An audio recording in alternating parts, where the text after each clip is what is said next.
Let me try to give you a little picture of how a translator begins translating. Um, I will say that no translator ever decides that he now has a complete mastery of the language. You could be there 20 years and you would never feel like you have learned everything there is to learn about that language. And not only the language, but also the culture, because I tell you, when you are translating scripture, you better pay attention to culture, because culture can message entirely, make it very different from what was intended. So no, a translator never feels like he can do this task by himself.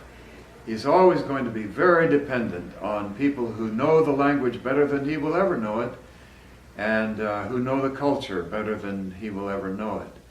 So right from the beginning, a translator is highly dependent on indigenous speakers, native speakers of that language, to make the necessary changes and corrections that the translator is going to need in his translation.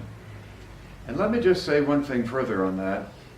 Increasingly, we in Wycliffe have discovered that if you give a native tongue speaker of that language, if you give him or her good training in basic principles of translation, and then if you give that person good consultant help while they are in the process of translating, we have discovered that a mother tongue speaker is capable of producing a first quality translation in his or her own language.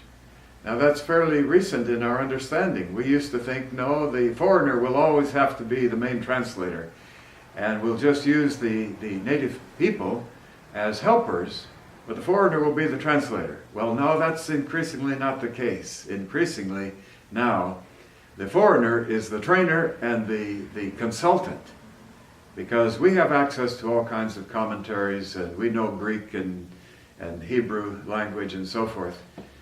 But we are increasingly just serving as the trainers and the consultants, and mother tongue speakers are becoming the primary translator.